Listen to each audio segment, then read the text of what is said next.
On the morning of my late wife's memorial, the air is heavy with August heat, though the church feels colder than winter.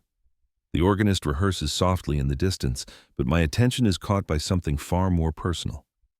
On my lap lies the invitation card, cream-colored, embossed with gold letters. At first glance, it looks like any other program. But inside, tucked into the fold, I find a smaller slip of paper. The handwriting is unmistakable. My wife's delicate looping script, the kind I haven't seen since she passed 3 years ago. For a moment, my breath halts. I run my thumb across the ink as if her hand had just left it there. The paper carries a faint trace of her favorite perfume, lavender and sandalwood. My chest tightens. I had thought I would never encounter her touch again. Yet even this intimate trace is overshadowed by what waits outside the chapel. My son-in-law stands near the entrance, broad-shouldered, smug, his tie slightly loosened as if he owns the air around him. He greets others with an exaggerated charm, but when his eyes lock on me, they sharpen like knives.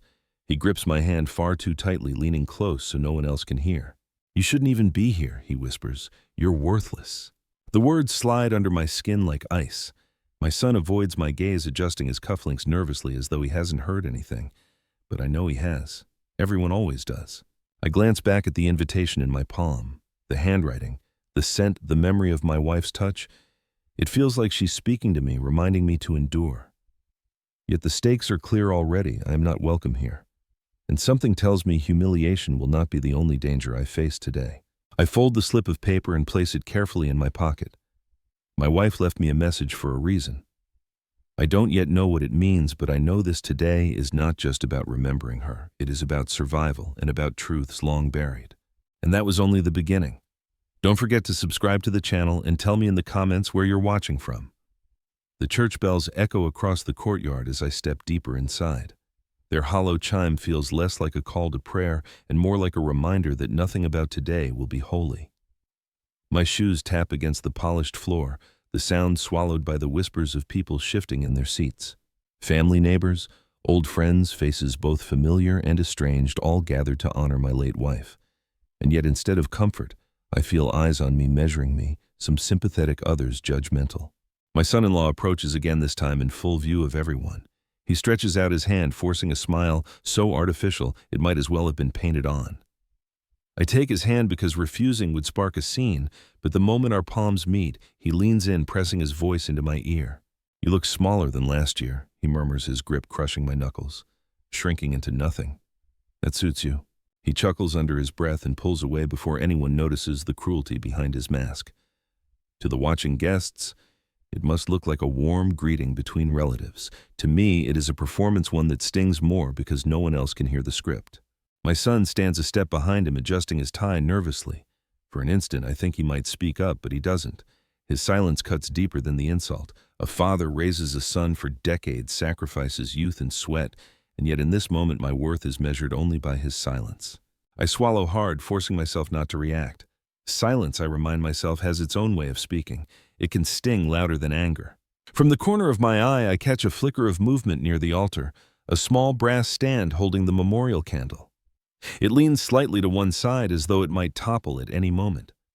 Something about it reminds me of the instability in this family gathering, how even a gentle push could make everything collapse.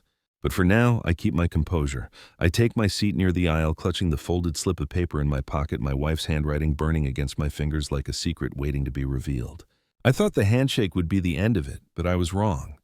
It was only the opening act. When I finally reach the family table, my chest tightens. There is a long row of chairs carefully arranged for the close relatives. My son sits in the center, flanked by his wife, my daughter-in-law, her eyes bright with a false sweetness. But where my chair should be right beside my son, there is nothing, just an empty gap. At first, I think it must be a mistake, that someone forgot to place it. Yet when I scan the room, I notice the servants moving chairs for distant cousins, uncles, even neighbors. Only my spot has been left bare. The realization lands like a stone in my stomach. My absence was intentional, a silent declaration that I do not belong. I pause, standing awkwardly at the end of the row. My son avoids my eyes, pretending to straighten his tie again. My daughter-in-law lifts her glass of water, hiding her smirk behind the rim.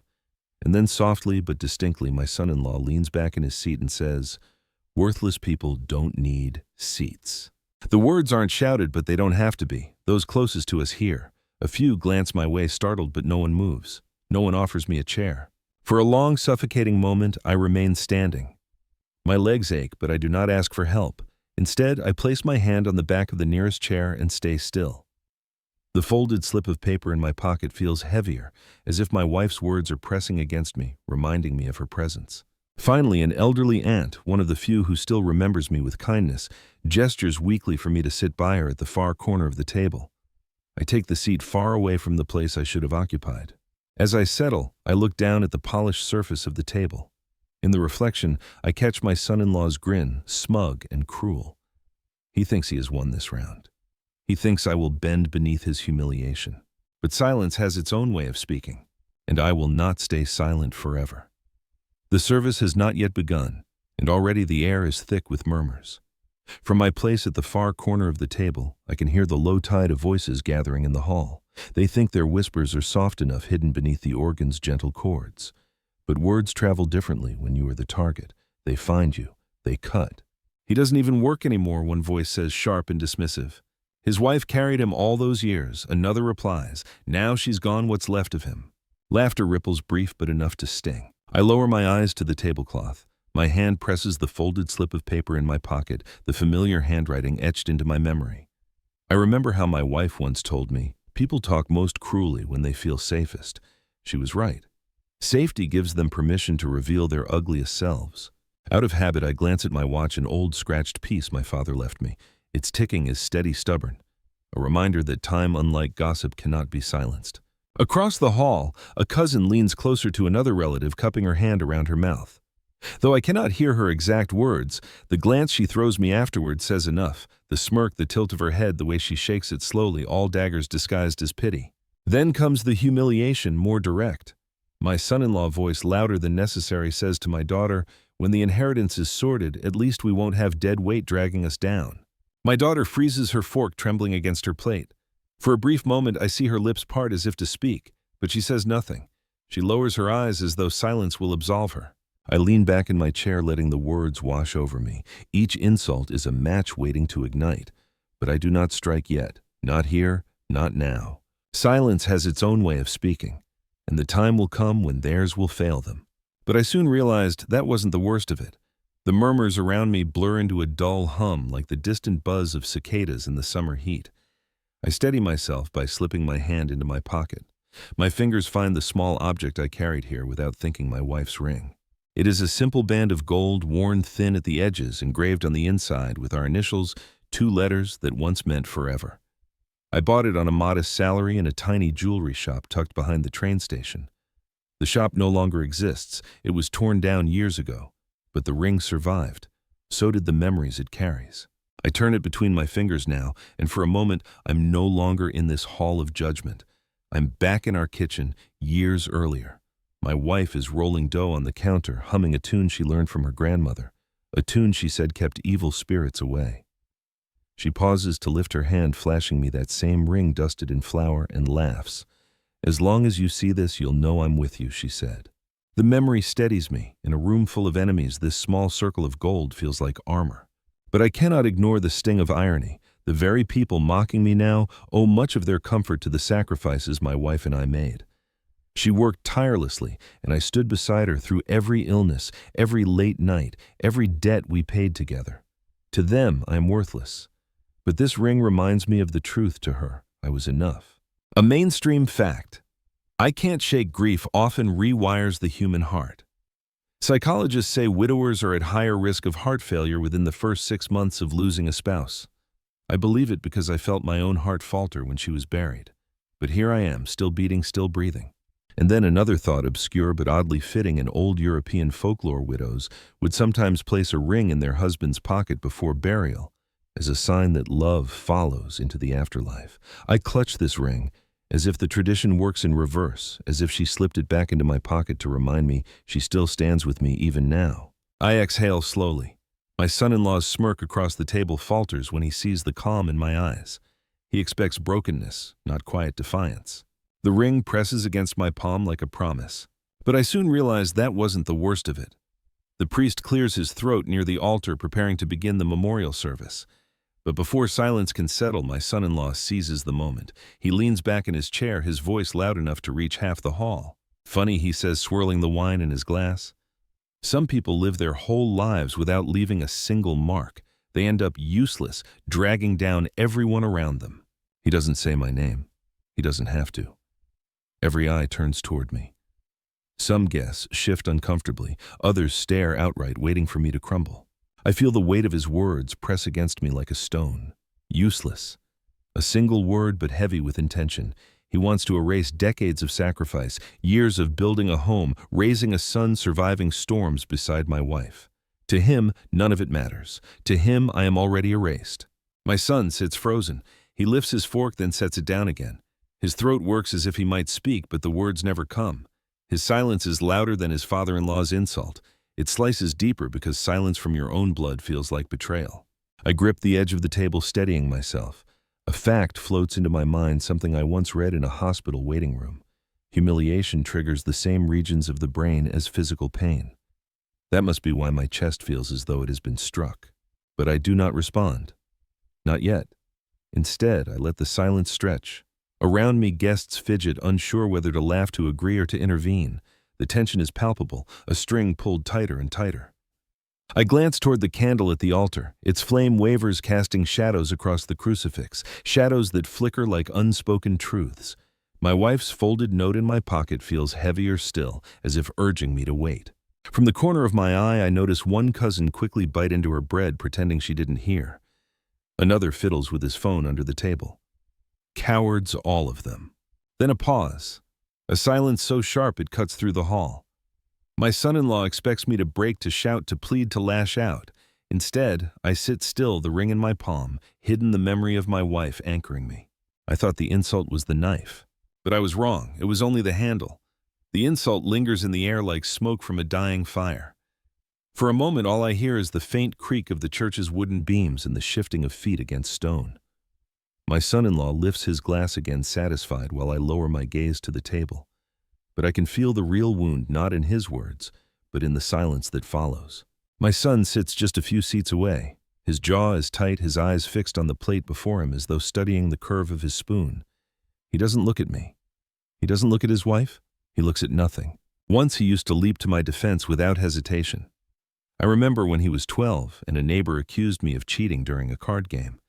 My son had stood in front of me, fists clenched, shouting, "Don't you dare talk about my father like that." I'd felt 10 feet tall that day. But now he won't even meet my eyes. The silence is louder than the insult itself. Betrayal doesn't always come with raised voices. Sometimes it comes with lowered heads. I turn the ring in my pocket, the engraving biting gently against my skin. My wife would have told him to speak to honor his father, but she isn't here to guide him.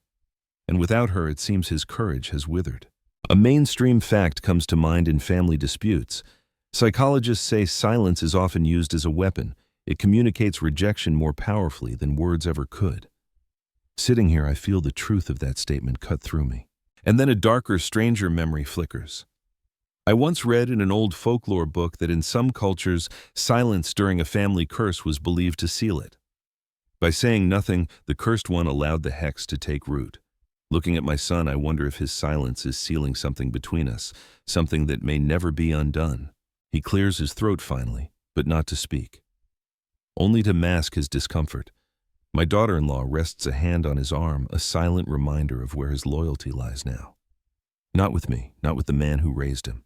I sit straighter, though my chest feels hollow. Betrayal has many faces. Tonight it wears my son's. But I soon realized that wasn't the worst of it. From my corner seat, I let my gaze wander, if only to escape the suffocating tension at the table. That's when I see it, a large framed photo hanging on the far wall of the hall. At first it seems harmless, a family portrait taken years ago in the garden, everyone dressed in their Sunday best. My wife sits at the center, radiant in a blue dress, her hands folded neatly in her lap. My son stands behind her, smiling nervously, his arm draped across her shoulder.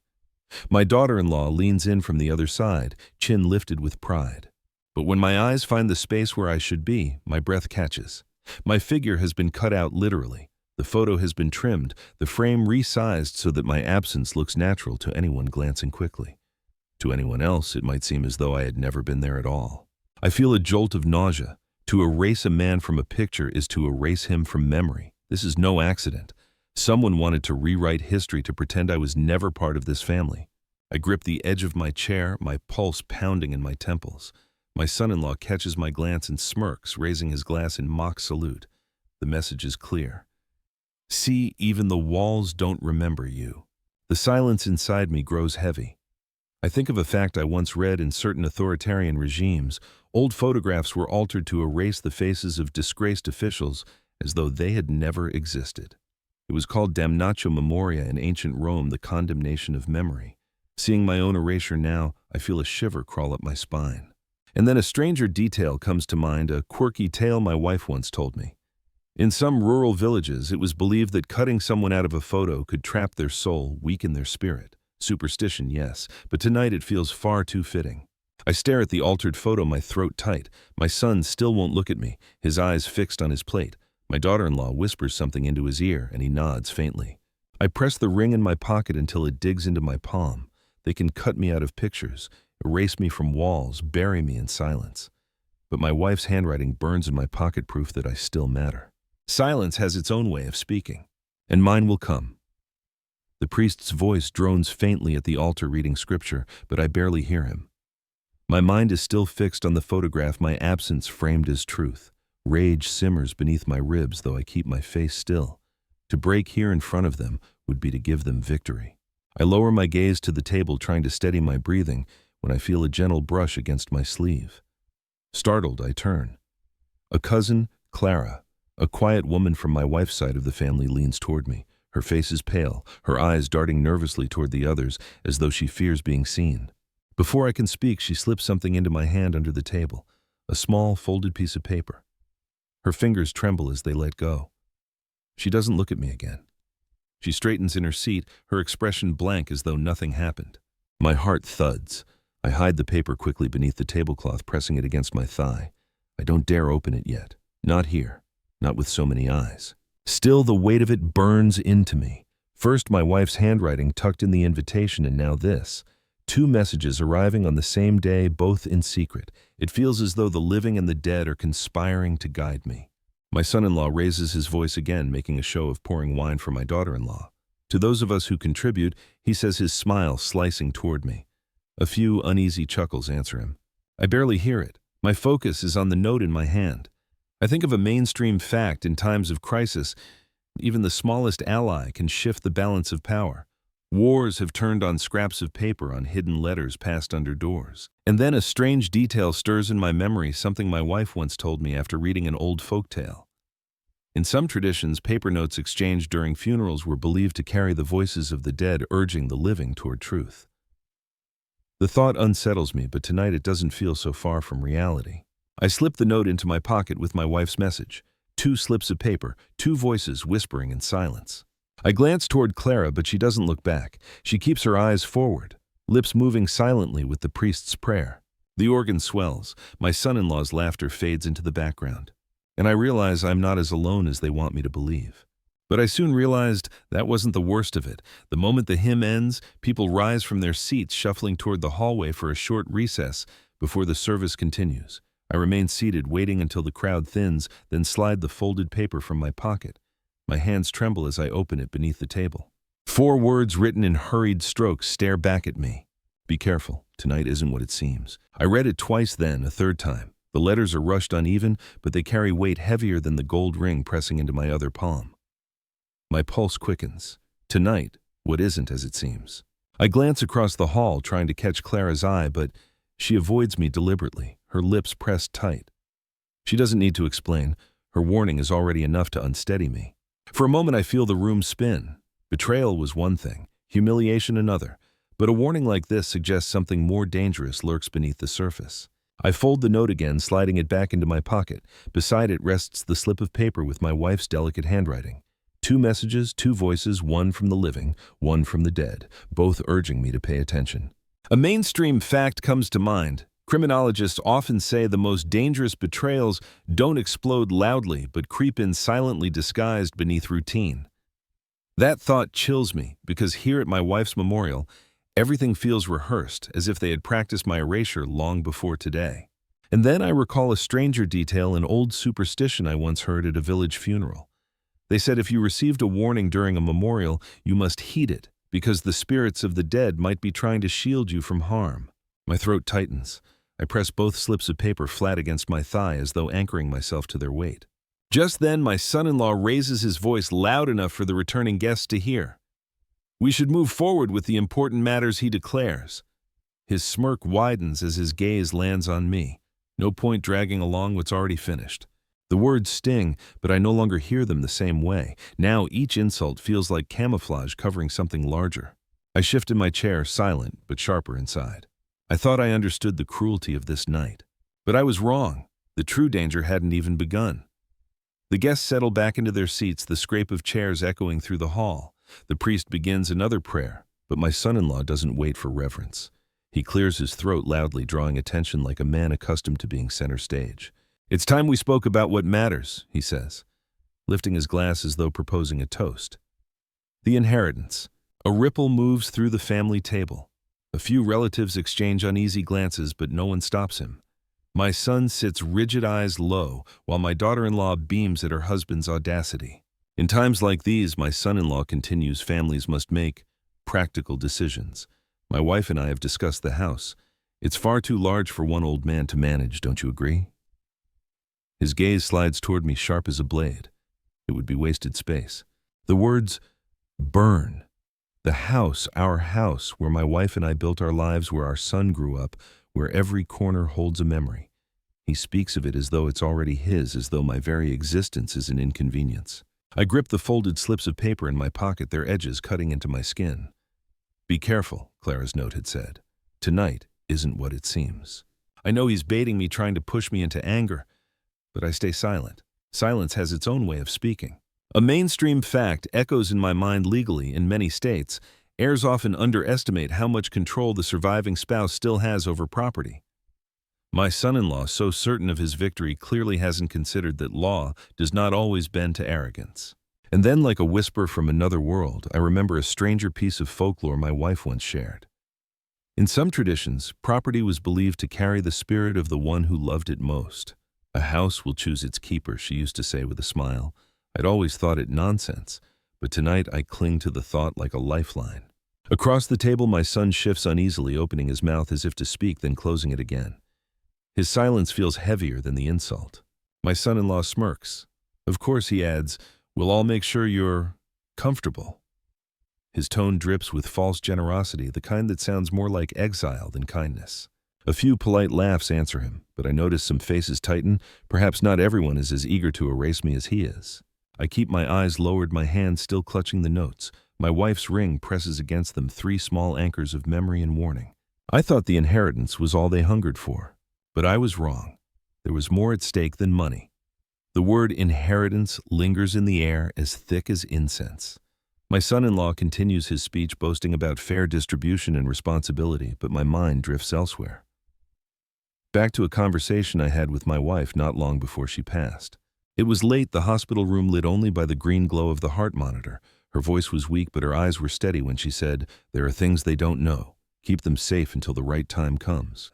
I hadn't understood then. My grief blurred her meaning. But now, as my son-in-law lays claim to what isn't his, the memory clicks into place.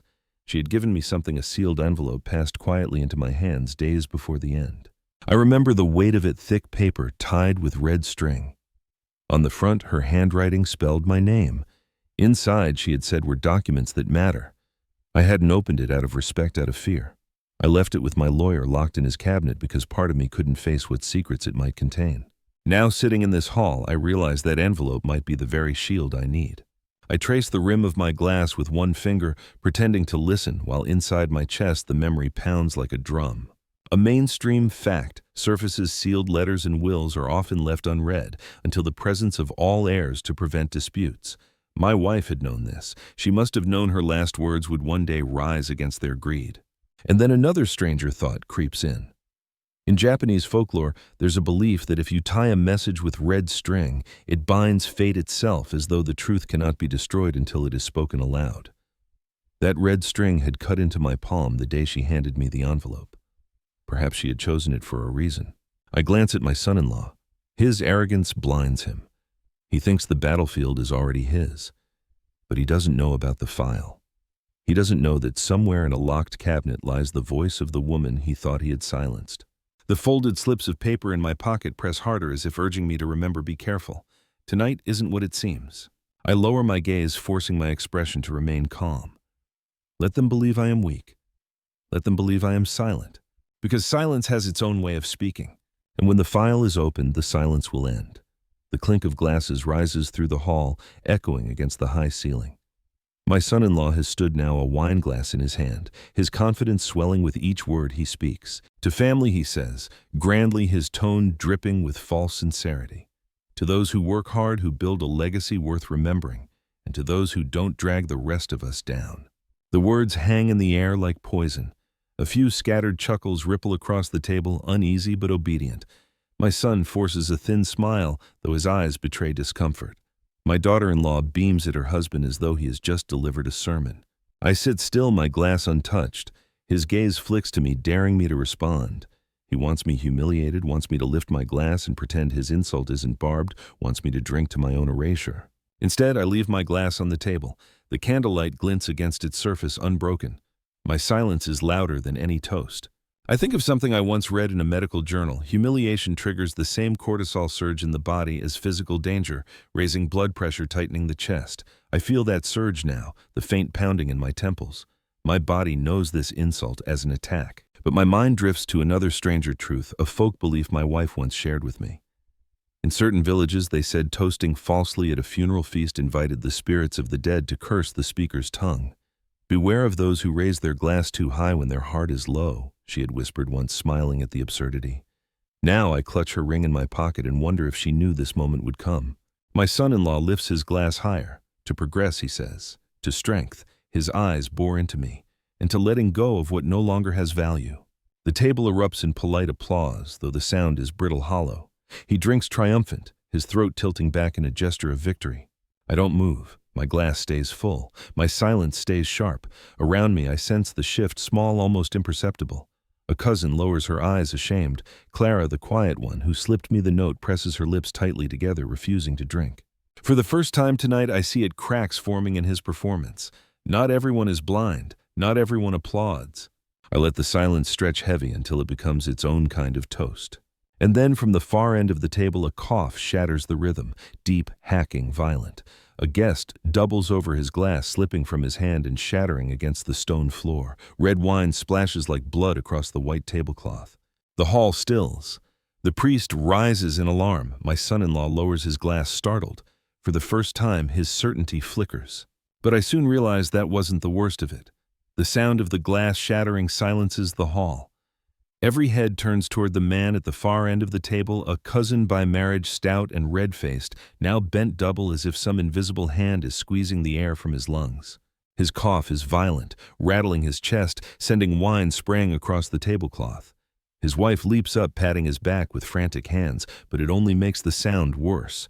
The priest hurries down the aisle, his robe brushing against the floor, while others murmur in alarm. My son-in-law, for once, is caught off guard. His smugness falters as he lowers his glass and stares. He's fine, he says quickly, as though declaring it will make it true. But the cousin's face is turning purple, his eyes bulging. Water, someone shouts. A glass is passed down the table. The cousin grasps it, gulps, but the water spills down his chin. The coughing subsides only after a full minute, leaving the table in tense silence. Finally, the man slumps back in his chair, pale and sweating. His wife clutches his hand, whispering into his ear, her face drawn tight with fear. The room exhales together, but unease lingers. No one touches their wine. No one laughs. The red stain across the tablecloth spreads slowly like a wound that refuses to close. I study my son-in-law. He forces a laugh, too loud, too brittle. Just swallowed wrong, he insists. But his hand trembles slightly as he sets his glass back down. I press my fingers against the slips of paper in my pocket. Be careful. Tonight isn't what it seems. The words echo in my mind. Clara's warning now feels heavier, as though it was not about insults or inheritance, but something more tangible, more dangerous. A mainstream fact flickers through me. Food poisoning at gatherings is common, but the symptoms rarely strike so suddenly. What I just saw was something sharper, more immediate. And then another detail surfaces, a folk superstition my grandmother once whispered at funerals.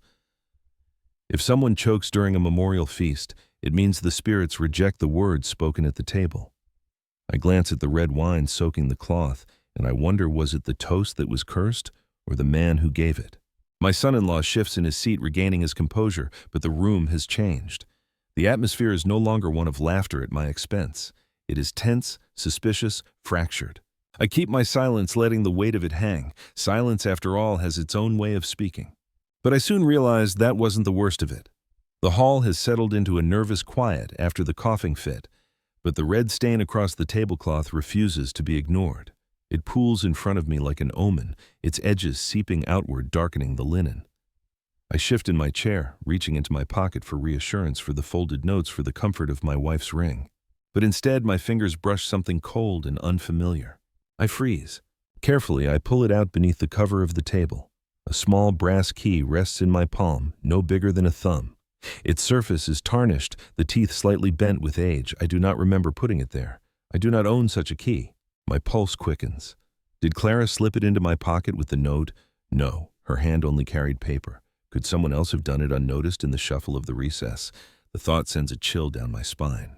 I turn the key over slowly. There is a number etched faintly into the bow, 17. Nothing more. A memory stirs the sealed envelope my wife entrusted to me, the one I left with my lawyer. She had tied it with red string, saying, "Only you'll know when to use it." Could this key be connected? Had she foreseen tonight's cruelty?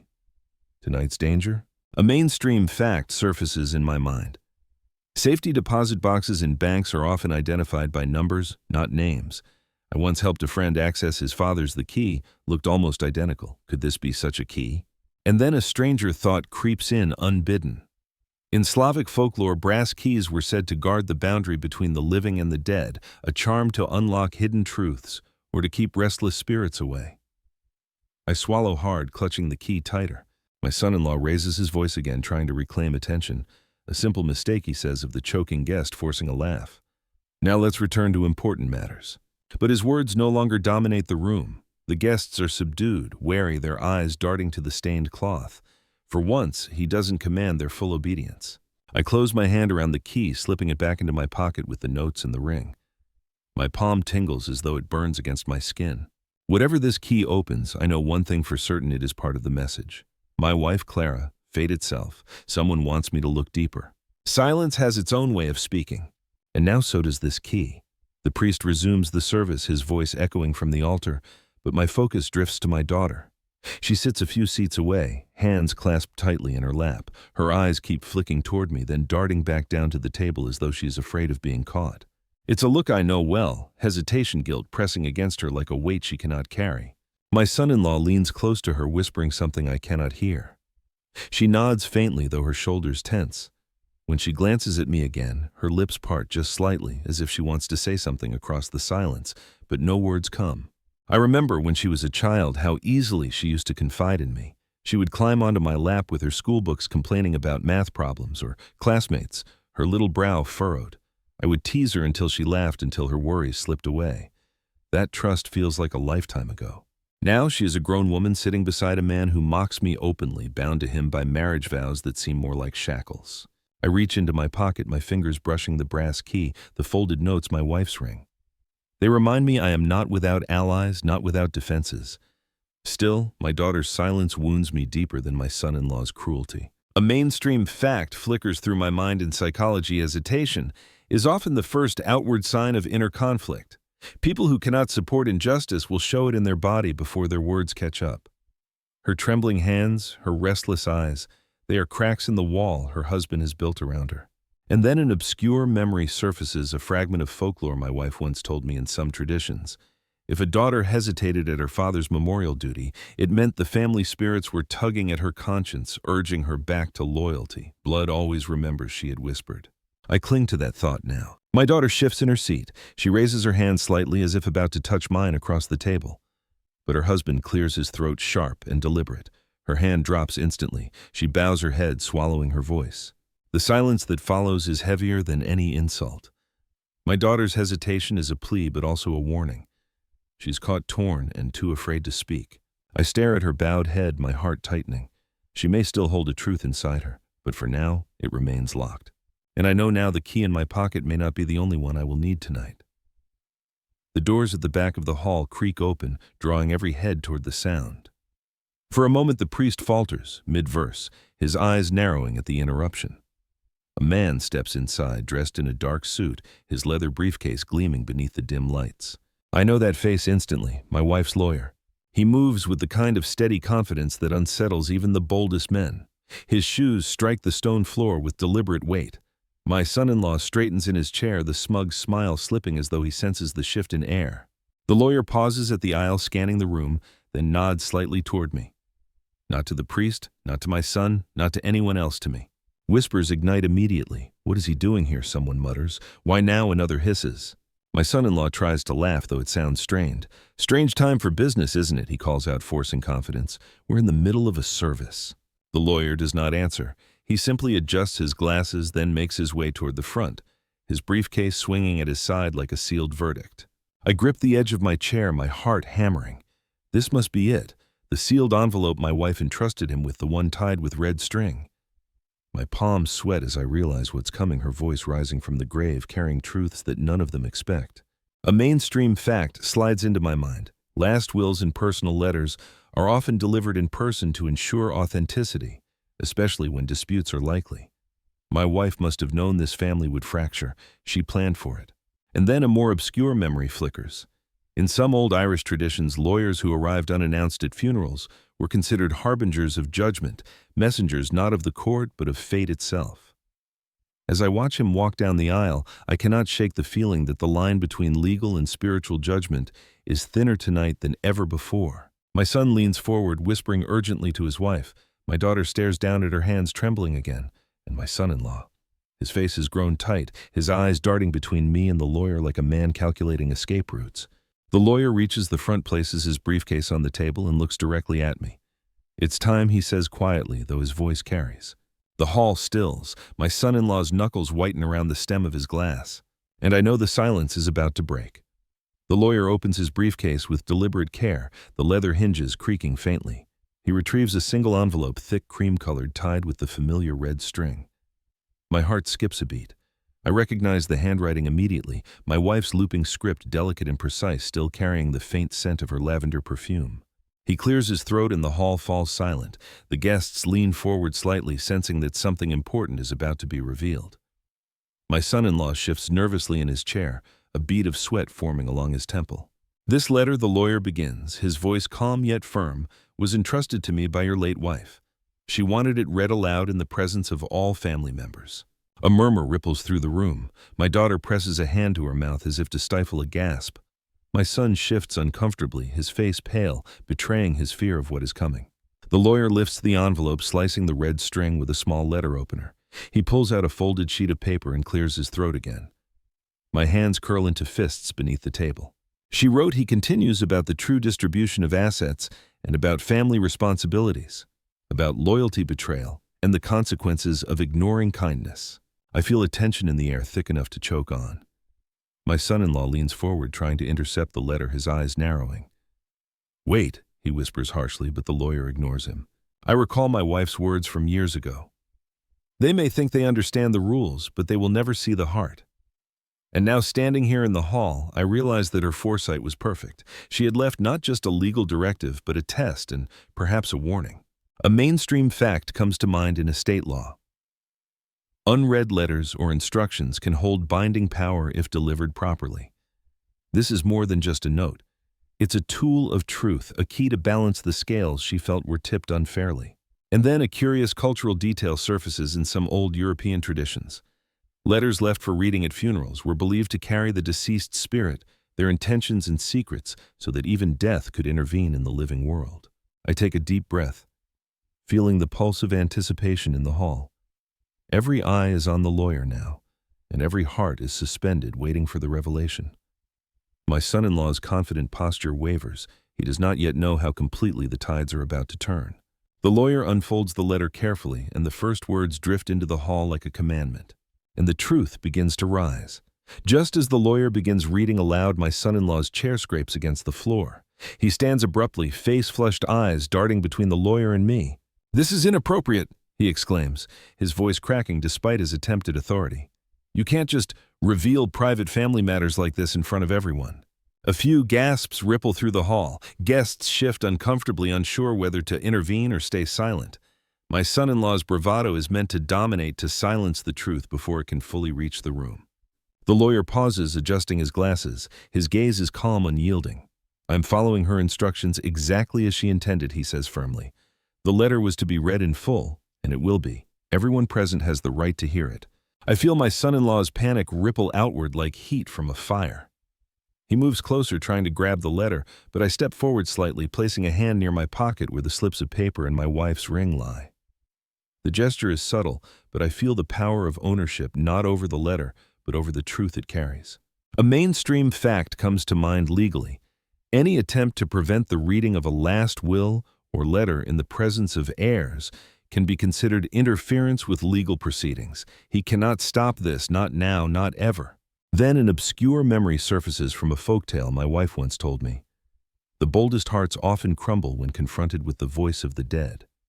No living power can overrule it. I feel her presence in that moment, whispering from beyond, steadying me, giving me courage. The lawyer begins again, his voice carrying over the whispers of dissent. He reads the first lines, detailing hidden assets, responsibilities, and the consequences of neglect. My son-in-law's face begins to drain of color, the smugness he wore like armor cracking under pressure. Every eye in the room follows the unfolding truth. Even my son, who had remained silent for most of the evening, leans forward, tension etched into his face. He senses the tide turning, though he cannot yet admit it. I remain calm, holding onto the ring in my pocket, the slips of paper pressing against my fingers. I smile, just slightly, invisible to most, but enough to feel the shift. The silence of the past hours is about to be broken, and with it the illusion of control my son-in-law thought he held. The letter is only beginning, but I soon realized that wasn't the worst of it. The lawyer's voice rises crisp and unwavering, carrying my wife's words across the hall. He reads aloud the part I had feared and hoped for in equal measure, the hidden truth of our family's finances, the secret investments she had quietly made, and the safeguards she had put in place, all unbeknownst to my son-in-law, and indeed to most of the family. Gasps erupt. My son-in-law's jaw drops as he hears figures he never imagined, sums that dwarf his assumptions. His smug expression crumbles, replaced by a mask of disbelief and panic. He looks at me, truly looks for the first time tonight. The letter reveals more than money. It tells of loyalty and betrayal, of sacrifices made in silence and kindness denied. My wife's words speak of the years I had dedicated to our family, the quiet support that had kept us afloat, and the hidden documents that now give me authority over the house, the assets, and the decisions my son-in-law had believed were his to command. My daughter's eyes widen, glistening with a mixture of awe and shame. She had hesitated earlier, uncertain where her loyalty lay, but now the truth illuminates her conscience. She shifts slightly toward me, though still hesitant. A mainstream fact surfaces: reading letters or wills aloud in the presence of all heirs can have a profound psychological impact, especially when secrets are revealed. The law is not just a framework, it is also a sword cutting through arrogance and entitlement. And then a stranger, almost mystical thought arises. My wife had always said that truth has its own timing, like a river carving a path through stone. The letter is her current, unstoppable, reshaping the landscape of our family in ways no one, especially my son-in-law, anticipated. He stumbles backward, his face pale. His confidence, the arrogance he wore like armor, has shattered. For once, he is powerless. The hall is silent, heavy with realization. Even those who are aligned with him cannot deny what is unfolding. The words of the deceased, delivered through her lawyer, have turned the tide. I clutch my wife's ring, the brass key, the folded notes, and I feel a quiet, almost imperceptible triumph. The balance has shifted. The night is far from over, but for the first time I know I hold the advantage. And in that silence, I see it, the fear on my son-in-law's face, the true revelation of power I had kept hidden, and the knowledge that the past hours of humiliation will be avenged, not with vengeance, but with truth. But I soon realized that wasn't the worst of it. As the lawyer continues, the room tightens with tension. My wife's words lay bare the final truths, culminating in a single, undeniable revelation. The house, our home, the place where decades of memories were built, is legally, irrevocably mine. The room falls into stunned silence. My son-in-law, who had strutted confidently earlier, now sits frozen, his hands gripping the table as if to steady himself against a sudden storm. He had assumed dominance, had believed that property and wealth were his by right of audacity, and now he sees that his assumptions are worthless. My daughter exhales slowly. Relief mingled with surprise washing over her features. She had hesitated to speak, torn between her husband and her father, but now the scales have fallen firmly in favor of truth. I feel a wave of vindication, but also a calm clarity. I do not gloat. Justice, I realize, is more potent when quiet, when carried by the weight of undeniable evidence rather than shouted threats. The brass key, the slips of paper, the ring in my pocket, all symbols of patience and foresight, have finally revealed their purpose. My son-in-law's face is as pale as a ghost. His mouth opens, then closes again. There's nothing he can say. No legal argument, no objection, no charm can undo what has been written, what has been read aloud in front of all witnesses. A mainstream fact comes to mind in inheritance disputes when clear documentation proves ownership. Challengers rarely succeed. The law aligns itself with preparation and foresight, not with bluster or arrogance. Tonight is a testament to that principle. And then a quirkier memory floats to me, an old folktale my wife once shared. A family once tried to cheat an honest man out of his inheritance, only to find that the house itself seemed to reject the interlopers. Doors would not lock, windows would rattle, and strange accidents would occur until rightful ownership was acknowledged. I smile at the thought. Perhaps there is some truth in it. Perhaps fate has its own hand in tonight's events. My son-in-law swallows hard. His carefully constructed image of power has crumbled entirely. I see it in the trembling of his hands, the shallow rise and fall of his chest, the rapid blink of his eyes. He had mocked me for being worthless, and now the proof of my worth, my patience, and my wife's foresight lies undeniable before him. The hall feels suspended in time. Even the priest's voice seems to pause, waiting for the next move, as if the universe itself has held its breath to witness this revelation.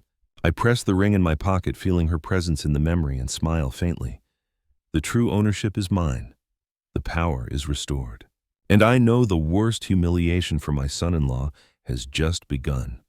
The moment the lawyer pronounces the house and assets as mine, my son-in-law's smug mask shatters completely. The color drains from his face, leaving a ghostly pallor that makes every previous sneer seem absurd. His eyes widen, staring at me as if seeing a ghost, or perhaps realizing for the first time that his arrogance was built on nothing. Guests murmur quietly, some shocked, others barely concealing delight. A cousin leans closer to her husband, whispering, "I didn't know he had so much." The words drift toward me, harmless yet affirming. My daughter bites her lip, hesitant but relieved. The tension in her body eases fractionally, as though a weight has been lifted. She had been trapped between loyalty and fear, and now the truth frees her, if only slightly. My son-in-law's trembling hands clutch the edge of the table. His mouth opens, then closes again. He tries to form words, but they falter, escaping as nothing but shallow gasps. The bravado he wore so confidently is gone, replaced by the raw panic of one who has realized they have been outmaneuvered.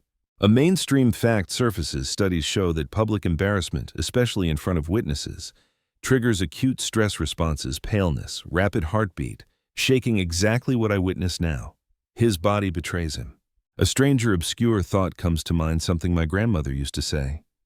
Those who mock others will find themselves dwarfed when the truth rises. Her words echo like a prophecy tonight. The truth has risen, and he is dwarfed beneath it. I press the ring in my pocket. It's warm now, almost alive against my palm. The slips of paper, my wife's note. Clara's warning, all converge in this moment. They guided me, warned me, gave me patience. Now they witness his defeat without a word spoken by me. He stumbles back in his chair, eyes flicking wildly from the lawyer to me, then to the room around him. Each glance confirms that his mockery has failed. His attempts at humiliation have rebounded. The quiet, invisible power I held through preparation, foresight, and the wisdom of my wife is now undeniable. The hall holds its breath. The silence is absolute, except for the faint scratching of the lawyer's pen and the low hum of the organ. I smile faintly, pressing my palm against the brass key once more. And I know the night of humiliation has turned into a night of revelation, and this pale face is only the beginning. The hall is heavy with a silence so thick it presses against every heart. Even the organ's soft hum seems muted, subdued by the gravity of what has just been revealed. My son-in-law sits frozen, his face still pale, eyes wide with disbelief. hands trembling slightly as he grips the table edge. He had wielded insults and arrogance like weapons, but now they are rendered useless.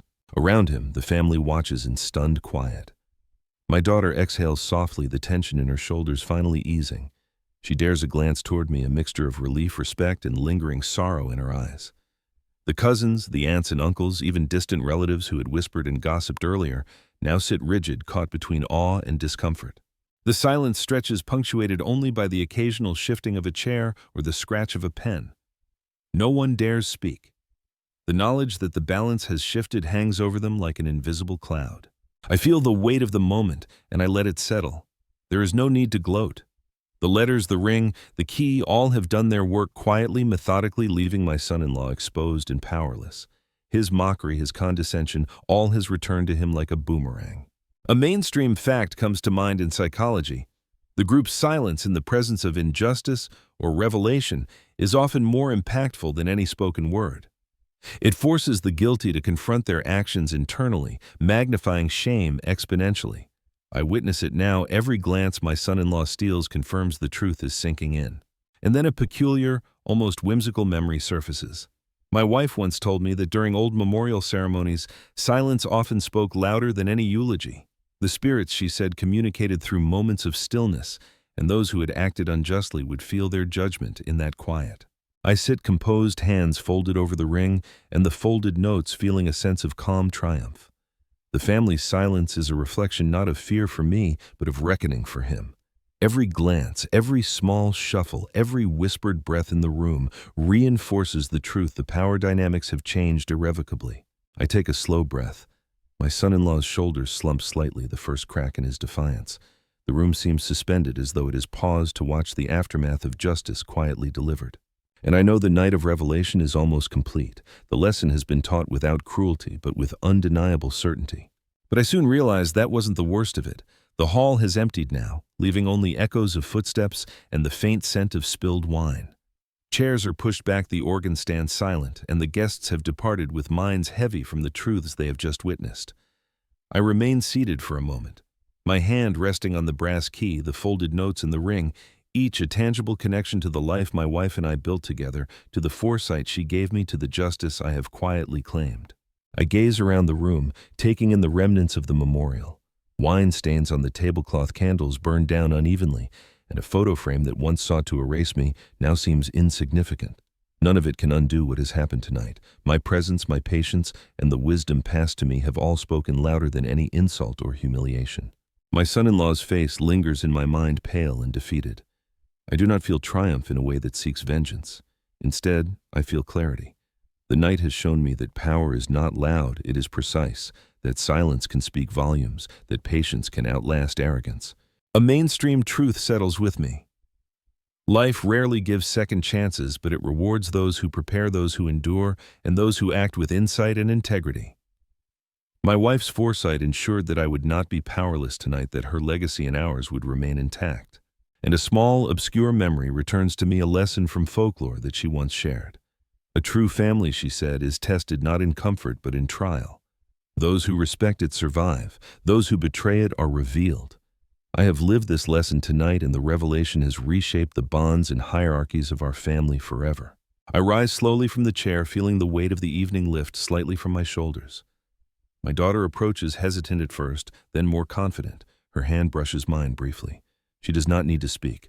Her eyes say everything: forgiveness, loyalty, and recognition of truth. I look once more at the empty space at the family table, the space that had been denied to me earlier. It no longer matters. My seat, my voice, and my dignity have been restored not by confrontation, but by the quiet power of truth. The night fades into memory, leaving me with lessons of betrayal, endurance, and justice. I reflect on the subtleties of human cruelty, the courage found in patience, and the quiet ways love can guide even after death. I think of my wife and the clever foresight that orchestrated tonight, and I am grateful. I turn and step out into the cool night air, the hall behind me, silent yet alive with the echoes of what has been revealed. The family's lessons have been learned, the truth has been spoken, and I know this: no insult, no betrayal, no mockery can ever diminish the legacy of those who act with wisdom and integrity. Thank you for staying with me through this story. If it touched you, please subscribe and continue with the next story in the playlist.